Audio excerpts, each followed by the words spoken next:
Hello and welcome to Channel's Book Club. My name is Olakunle Kasumo, and it's great to be on the show where we discuss all things books. Our guest today is Professor Anthony Killa, who has written a book of, I want to call it a book of epistles, as the title of his book conveys. Well, the book addresses very fundamental topics that affect us in Nigeria, and he's written it in a style that is brilliant and somewhat direct. Well, let's get to meet with Professor Killa and then enjoy the conversation reviewing his book.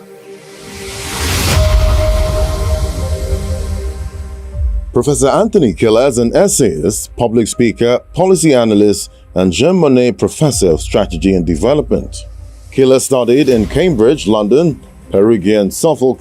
He graduated with a first-class degree in political science and later specialized as a scholar of political anthropology. He has taught in a variety of colleges and universities in Cambridge, Ipswich, London, Perugia, and Siena. He is the Institute Director General at the Center for International Advanced and Professional Studies. Killa is also an International Director of Studies at the European Center of Advanced and Professional Studies. He joins Channel's Book Club to discuss his book, Epistles of Anthony Killa.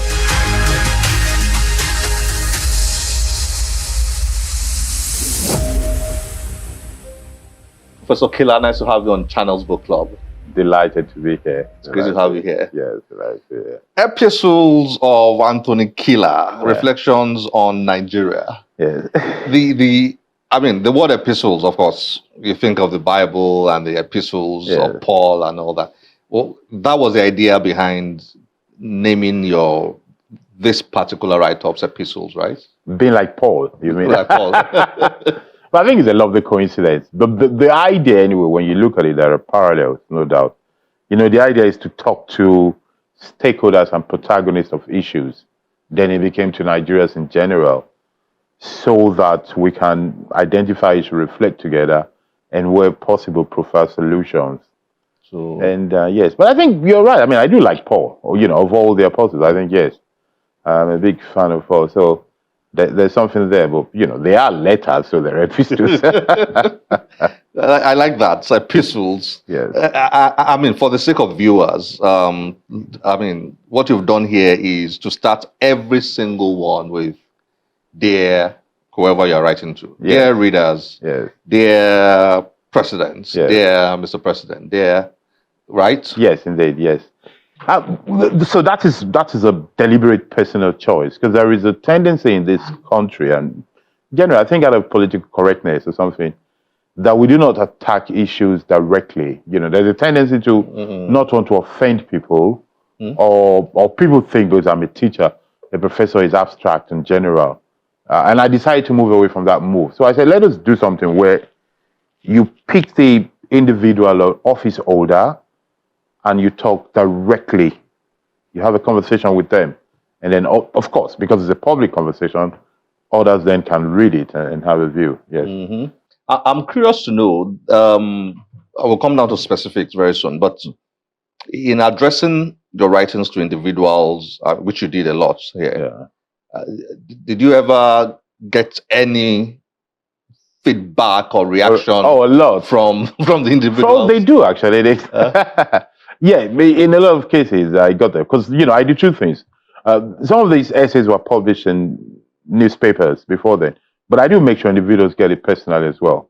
Send it to them, yes. Okay. No matter how direct or rough or confrontational the epistles are, I make sure they get it. And I want to assure people that what you see in this book is actually a refined version. The ones the individuals get are straight to the point and right in their face, to tell them. I don't tell people I don't understand if I don't understand. I tell them, their minister, what you've done here is absolute nonsense. And so that they can get the message right across. And we do get some of the feedback, some of the reactions are privately sent. Some of them are publicly shared. I think of the one in aviation where I think the word is rejoinder. They write rejoinder, so there's a lot of rejoinders. As a matter of fact, in doing this volume, one of the choices the editors had to make was, should they add the rejoinders or not? And I think one of the publisher said, no, this is your book, not theirs. You know, they're so interested, let them write theirs as well. Okay, I would like you to take viewers through how the book is structured, Yes. synopsis of the book, and all that. I know there are so many sectors you've addressed: aviation, business and economics, education, and so on. Yes. Well, I think so. What we've done is this: the Epistles is a collection of essays in form of letters to protagonists and stakeholders of issues. So we've taken one issue at a time, looked at something that we think is not going well, and try to find a solution, or look at something we think that has been done well, and try to praise the person and let others know they can learn from it. And the essays or letters that we're choosing here are the ones that we think can be evergreen, can always be relevant. And it is not dated. You're going to come to that, yeah. So the choice that anytime you read it, you can see still the relevance. And if it's not relevant, you can see the improvement that has been made. And if there's no improvement, you look at it and you say, wow, this is what this book is talking about. That is what we're hoping the reader will get in reading it. And so we follow issues. Then at some point, by the time of making the book, the essays were then grouped together under themes or topics. So that is where you have aviation, banking and business, to go to the agri sector, to go to defense and security. We have some things on religion. We have something on monarchy. We have something on the structure of Nigeria. We have something on law and politics, something on corruption. So the idea is that, for policymakers, for students of politics, for people who want to understand Nigeria, you can go through this book and see some diagnosis, prognosis, and some solutions on some issues one might be dealing with at any given point. So why are they not dated? So I'll take you back to that, because Yes. I was curious about that. There were some I was reading, and I was wishing. You had the date on it. When did he write this? When did he write Yeah. this? Yeah, why is it not dated? Because we want the readers to be active participation. It's a book that, yes, we made it simple. You don't have to read from page 5 to 10. You can pick any topic and read because they stand alone. But at the same time, it would be good if the reader did some research themselves to actually think a bit and to find out that, is he talking about today? Then you can look at it. But whilst it has no date, the references that hint at the moment it happened. So if you follow current affairs, you might not remember immediately, but a quick thought, it will come to you when it happens. And if it doesn't, go to the search engines. The good old Google will help you to do that quickly. Because you see, this book is not the history of Nigeria. It's a reflection of Nigeria. It's not a handbook on matters. So it's a supplementary reading. The idea is you look at it, and we hope that it will attract you to want to know more about things. So it's a deliberate choice. Yeah. Okay, so while you write about so many topics, so many themes, so many, and I know this might be a bit tricky, but is there a central theme? Is there a central idea that runs through everything here? It is tricky, but yes, there are some central ideas, not just one. The idea is that, and this allow the pomposity to say that I try to show that commentators and writers and and analysts, one, that when you analyze a problem, you should always provide a solution. I try as much as possible to provide my own solution, which you might agree with, might not agree with, but at least you would get where I'm coming from and what I believe should be done. And then to show people involved that there is another way of doing things. So one is solution finding, two, transparency and accountability. I think the real thing throughout are A, transparency, B, accountability, and C, solution finding. The idea of the modern citizen, that everybody should know what is going on, and anybody who is in charge should know they have a duty of finding solutions to the situation, and improving whatever it is you've met. Whatever it is. So that could be the central theme about the Nigerian problem. And I think those 2-3 things are crucial in the Nigerian life. transparency and accountability, and solution finding, which would lead us to progress and prosperity, which overall are the things we desire. Yeah, yeah. Reading through the aviation section, Yes. I could deduce worry, maybe anger. Yeah. Like, excuse my language, pissed off. Yeah, if I I may say think it's so. a fair assessment. Yeah, is that correct? Yeah, I think there's a fair assessment. You know, because I'm very passionate, as you know, about the aviation industry. And I was born into the aviation industry. I've worked in it in different countries and in various levels of aviation. So, you know, I think I have good knowledge of the aviation industry across the world, and I have passion for it. And I have a lot of respect of people who are working in it. And individually, we have great aviators in Nigeria, individually, you know, from the economists to the marketing people to the pilots to the engineers. But as a system, it's poor. So what you have there is a triumph on the individual and the tragedy of the collective in our aviation industry. So that thing pushes me, and I strongly, and you know, it hurts me because we're looking at potentials being wasted in the aviation sector. It's a sector where with proper, not just proper managers, before proper management, with a proper understanding on it. So maybe you talk about managers with good understanding of aviation. That sector alone can move the Nigerian economy to where you cannot imagine. Because we're positioned, we have the internal population, we have the connection across the world, and we should be leading Africa. But what you see is, you know, African countries setting up airlines that are serving Nigeria. You know, our airports need to be reviewed, not just as a place of flying away. It should be a place of experience, where traveling is an experience that starts from the airport, even before you get to the plane.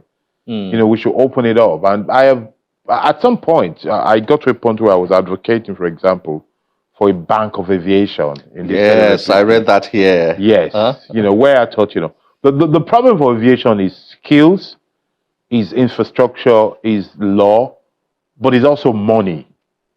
It's one of the most expensive sectors in the economy. So if money is the problem, why not give them their own bank that where people who understand each other will be dealing with each other, and then you attract other people inside that same bank.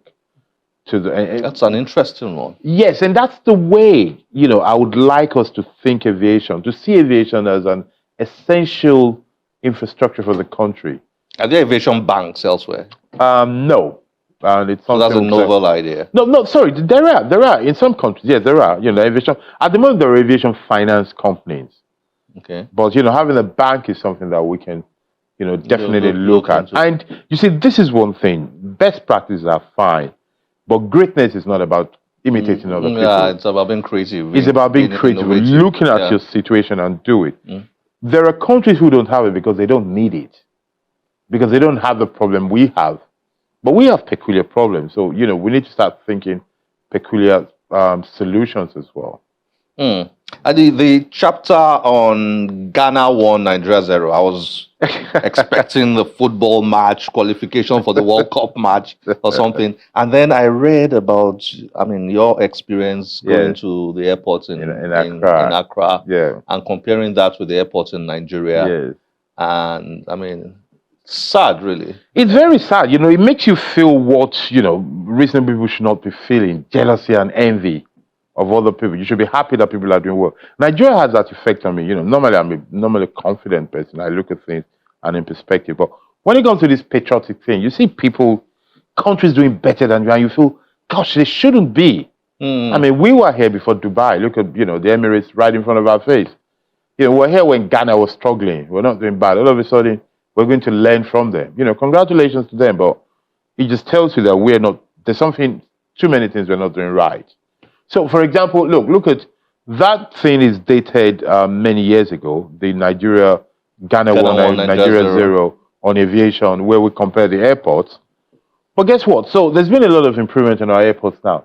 But there's one thing that they've not been able to do that Ghana has done, automation of the airport system. It's still a problem. You still have this set of people asking you the same question, duplications, and people queuing up on our airports. You don't really need that. The world is automated, and we need to catch up with those things. And you can just see vision. Then you go to, from aviation, you still stay in transportation. You look at the rail stations that we've done, good thing we have rail stations, but why do we have to be gradual? Why not quantum leap? When we did the rail thing, when we did the station, why not do the most dynamic train station?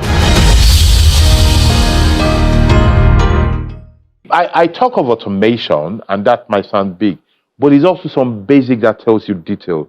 In a country where people are using phones and are needed, I was shocked the first day I traveled the Abuja Kaduna train station, and I look at the lounge, and the first thing that occurred to me that, why didn't they think of plastering this whole wall with charging sockets so that people can charge their telephone and laptops? It's just those little details that makes the difference between great leadership and not. And when you look at things that could have easily been done, and that is one thing, you were asking for the theme in Epistles. In Epistles, we try to put forth solutions that are not rocket science. As much as possible, when I speak to government, I always try to get them to do things that will not cost them money.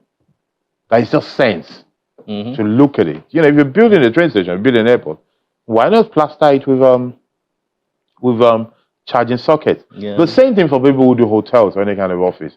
Anywhere you're doing where you're expecting public and you can control them, think of their comforts. I think it's about dignity. Think about what they might need and just put it there. It won't cost you so much extra to put some extra sockets so that people can charge their phone and laptop. Well, I read a book like this, not exactly like this. I mean, a book of articles, contributions, essays, and all that, and not too long ago, and I felt like the author was bootlicking. Was trying to be too nice to everybody. Yours is almost like a contradiction. Straight shooting. And I'm reading, let us keep an eye on George Uriesi. Yes. And I'm like, isn't Prof in the aviation sector, shouldn't he be so nice to this man so that maybe tomorrow can get a contract or something? The way we Nigerians think. But I see you here saying, let's keep an eye on him. Yes. Keep an eye on him. Watch him. And all that. Yeah. So that seems to characterize, you and your writing in many ways. Yeah? Well, you're right. Because if you really want to, so as a writer, and I guess as a teacher, as a scholar as well, why do we do things? We do it for posterity. I personally, not for today. You do it so you can get solution for today, and you can put your name somewhere tomorrow. If you're going to do that, then you don't want to bootlick, as you say. You don't want to curry favor. Yeah. You want to tell people as it is, so that if they really want to solve problems, they know who to go to. If they want somebody to massage their ego, they know who to avoid. So I think. But also, George Rose is a good example. Guess what? We're actually friends. So he's one of those people, Interesting. He appreciated it and he said, okay, let's talk about it. And he gave his position. Yes. Interesting. And he's a call away. He's probably going to call you after this stress. Because you picked on him. And he's one of the good ones, by the way. Let's say this, because he's doing well. He did well in the public sector and he's doing well in the private sector now. So it's worth mentioning it. Prof, thank you very much. Unfortunately, we don't have so much time, but I really enjoyed speaking with you. My joy. Thank you for joining us on Channels Book Club, and well done. Epistles of Anthony Killa. Yes. This book is available in bookstores. It's available in bookstores and on Amazon, online, and anywhere. Easy to find. Easy to find. At least we've done so. And yes. Okay. All right. Thank you. Thank you for joining us. Thank you for having me.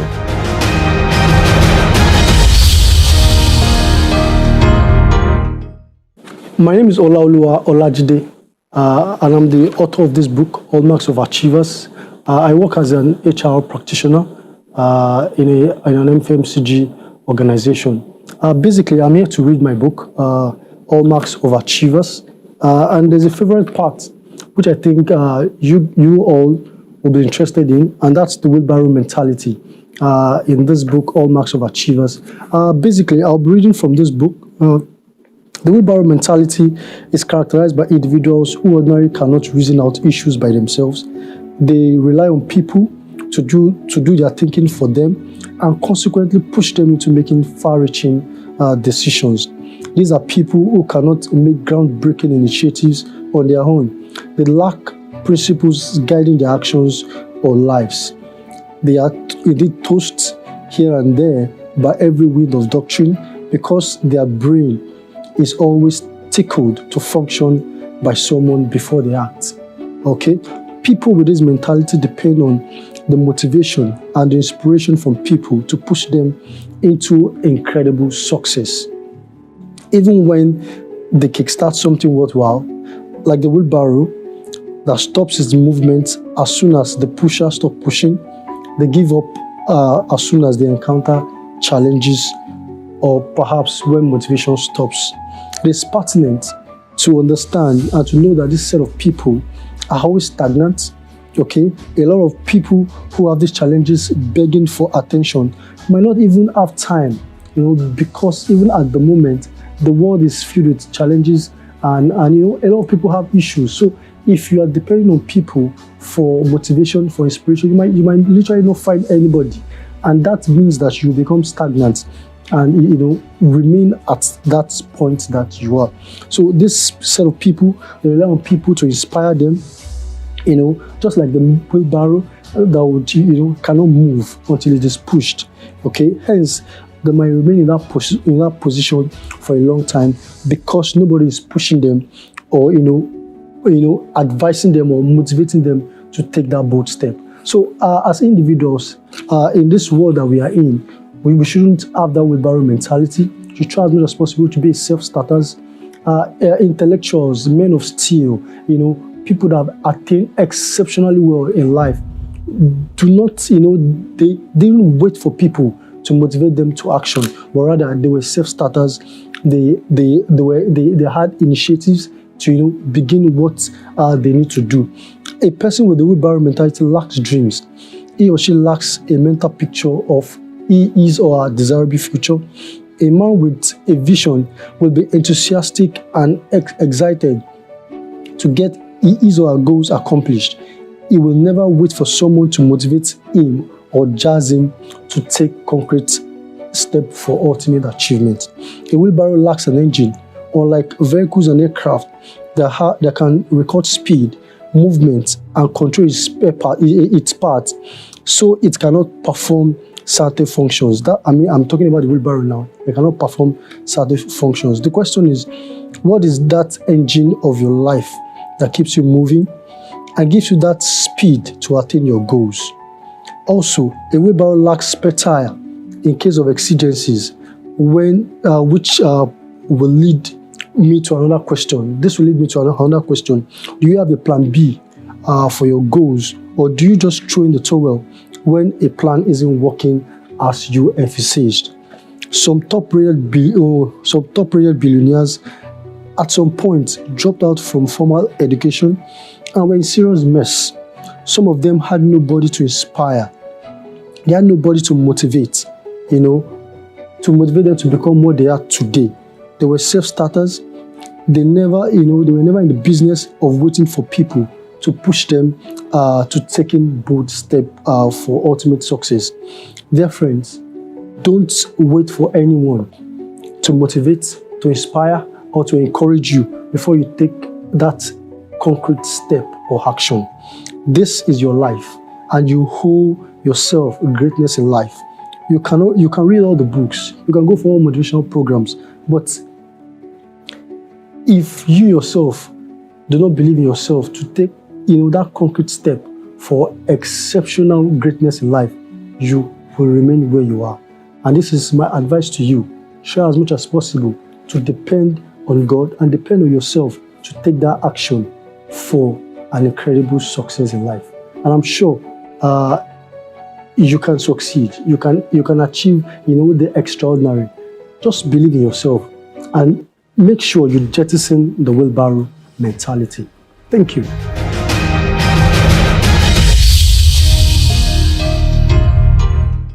For now, this is where we have to end it. As always, we'll be delighted to get your feedback through any of our social media platforms displayed on your screen. This is the time when we begin to consider our books of the year. So if you have any recommendation, if you think this book must absolutely be one of the top 20 books in Nigeria for the year 2023, send that title to us via Facebook, X, or Instagram, and we'll consider that particular title that you're recommending. But we have to end the show right now. Time is never our friend.